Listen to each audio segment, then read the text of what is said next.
चलिए हेलो बच्चों, कैसी चल रही है आप लोग की तैयारी? मस्त ना?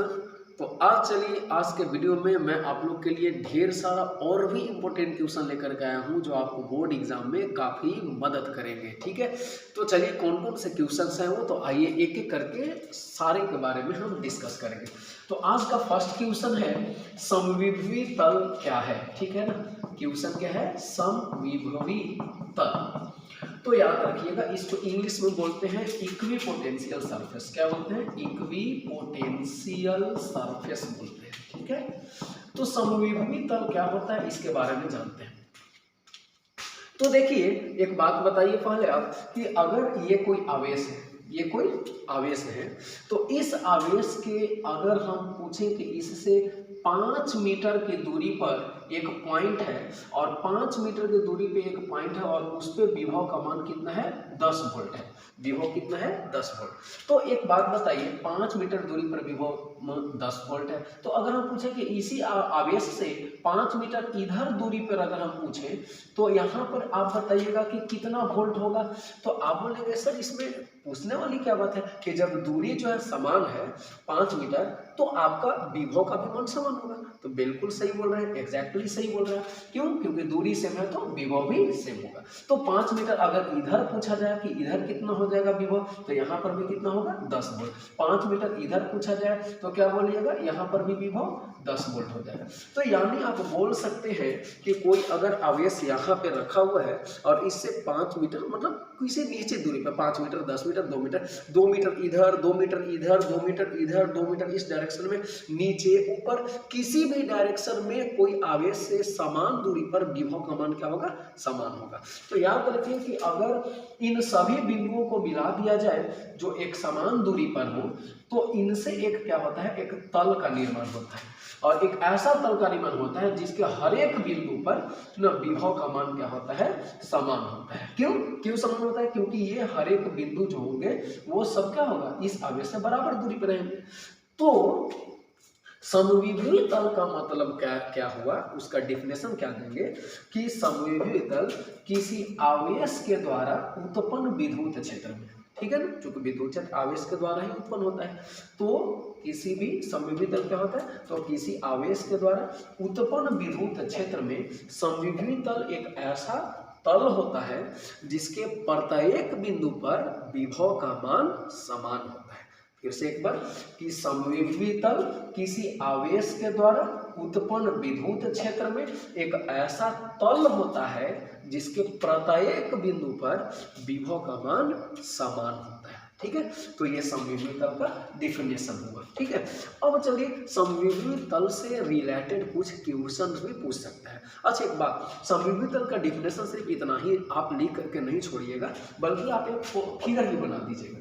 जैसे ये क्या आवेश हुआ और इस आवेश के चारों तरफ एक ऐसा बना दीजिए एक तल, ठीक है ना, एक ऐसा तल बना दीजिए, न एक और तल बना दीजिएगा और इस पे दिखा दीजिए कि ये जो है ये ऐसा ये तल है जिस पर विभव का मान कितना है? न 70 वोल्ट है, न ये एक तल है जिस पर विभव का मान न 50 वोल्ट है। तो ये तल हुआ और इस तल के चाहे कोई भी बिंदु पर लीजिएगा तो विभव का मान कितना हो जाएगा? 50 वोल्ट होगा। न इस तल के हर एक बिंदु पर विभव का मान कितना हो जाएगा? 70 वोल्ट हो जाएगा। ठीक है ना, क्योंकि ये समविभवी तल है, ये आवेश से न हर जगह दूरी का क्या होगा? यहाँ से यहाँ, यहाँ से यहाँ, यहाँ से यहाँ, हर जगह दूरी बराबर होता है। तो समविभवी तल का मतलब आप समझ गए। ठीक है, समविभवी तल पूछेगा तो डिफिनेशन लिख देना और बगल में एक फिगर बना देना। ठीक है, चलिए समविभवी तल से रिलेटेड कुछ ऑब्जेक्टिव क्वेश्चंस भी आपको पूछे जा सकते हैं। ठीक है, तो कौन कौन से ऑब्जेक्टिव क्वेश्चन पूछे जा सकते हैं वो मैं आपको बता रहा हूँ। तो फर्स्ट क्वेश्चन आपके पूछे जाते हैं कि समविभवी तल पर न, एक बात याद रखिएगा कि समविभवी तल पर अगर विद्युत क्षेत्र रेखा अगर खींचा जाए तो वो विद्युत क्षेत्र रेखा क्या होता है? देख रहे हैं ना किस तरह से विद्युत क्षेत्र रेखा जा रही है। ठीक है, तो इसको आप गौर से देखिएगा तो आप बोलेंगे कि सर समविभवी तल जो है न उस पे विद्युत क्षेत्र रेखा जो है न कितना कोण बना रहा है? 90 डिग्री का कोण बना रहा है ना। यानी आप बोल सकते हैं कि समविभवी तल पे विद्युत क्षेत्र रेखाएं हमेशा लंबवत होती है। फर्स्ट है ना, ऑब्जेक्टिव के लिए बहुत ही वीवीआई क्वेश्चन है ये सब कि समविभवी तल पर विद्युत क्षेत्र रेखाएं हमेशा लंबवत होती है। ठीक, दूसरा ऑब्जेक्टिव यहां से पूछा जा सकता है कि चूंकि विद्युत क्षेत्र रेखा जो होता है वो विद्युत क्षेत्र की दिशा बताती है, ठीक है ना। विद्युत क्षेत्र रेखा विद्युत क्षेत्र की दिशा बताती है। तो जब विद्युत क्षेत्र रेखा समविभवी तल पर लंबवत होती है तो आप बोल सकते हैं कि विद्युत क्षेत्र की दिशा भी समविभवी तल पर लंबवत होती है, ठीक है ना। तो दो ऑब्जेक्टिव हम लोग पढ़ लिए कि विद्युत क्षेत्र रेखाएं जो होते हैं समविभवी तल पर लंबवत होती है। मैं ये भी जान गया कि विद्युत क्षेत्र की दिशा जो होती है वो भी समविभवी तल पर लंबवत होती है। अब एक बहुत ही अच्छा क्वेश्चन यहाँ पे बनता है कि अगर ये बोला जाए कि किसी भी आवेश को, ठीक है ना, कोई भी एक आवेश को न किसी समविभवी तल पर एक बिंदु से दूसरे बिंदु तक ले जा रहे हैं, ठीक है, तो उसमें किया गया कार्य कितना होता है, ठीक है। क्वेश्चन क्या है कि अगर किसी आवेश को, ठीक है, किसी समविभवी तल पर एक बिंदु ए से दूसरे बिंदु बी तक अगर ले जाया जाए तो ए से बी तक ले जाने में कितना कार्य किया जाएगा, तो किया गया कार्य क्या होता है, 0 होता है, ठीक है। ये बात आप समझ लीजिए कि समविभवी तल पर किसी एक बिंदु से किसी दूसरे बिंदु पर अगर कोई भी आवेश को ले जाया जाएगा तो उसके द्वारा किया गया कार्य जो होगा 0 होगा। क्यों, देखिए क्योंकि हम लोग सभी जानते हैं कि V बराबर W/Q होता है, ठीक है ना। मतलब विभवांतर का फॉर्मूला क्या होता है, वर्क डन बाई चार्ज। तो यहाँ से अगर वर्क निकालिएगा मतलब कार्य निकालिएगा तो यह आ जाएगा VAB गुना में Q आ जाएगा, ठीक है।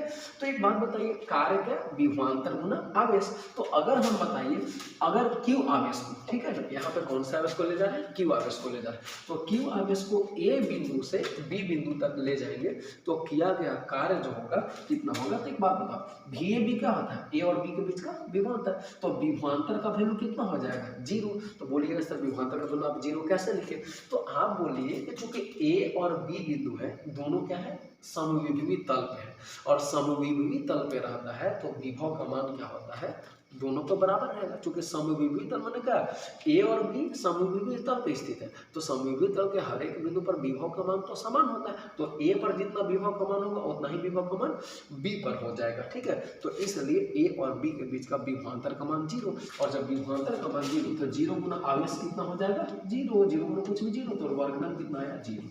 तो तीसरा ऑब्जेक्टिव आपको ये याद रखना है कि समविभवी तल के एक बिंदु, समविभवी तल पर किसी भी समविभवी तल पर एक बिंदु से दूसरे बिंदु तक अगर किसी आवेश को ले जाया जाए तो किया गया कार्य क्या होता है, 0 होता है, ठीक है ना। चलिए,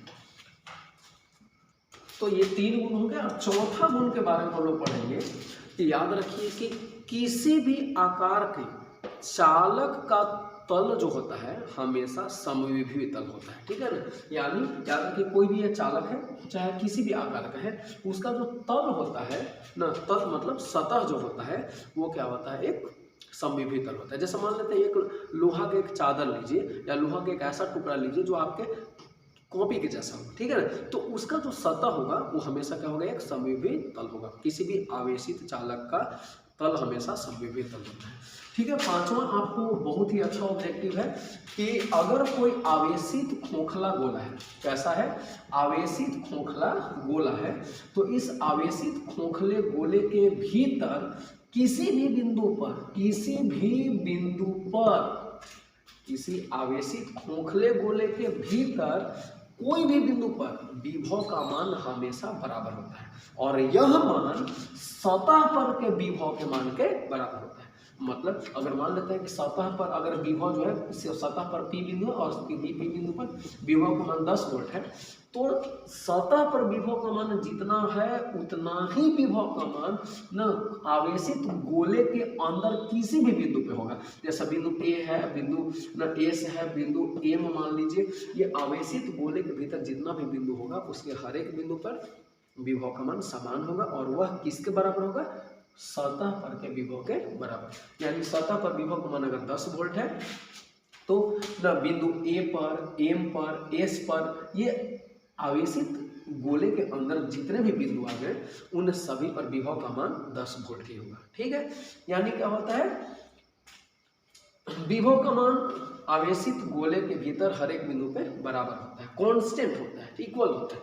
तो अब यहीं से एक आपका अच्छा ऑब्जेक्टिव बन जाएगा 6 नंबर कि किसी आवेशित खोखले गोले के भीतर किसी बिंदु पर विद्युत क्षेत्र का मान कितना होता है, 0 होता है।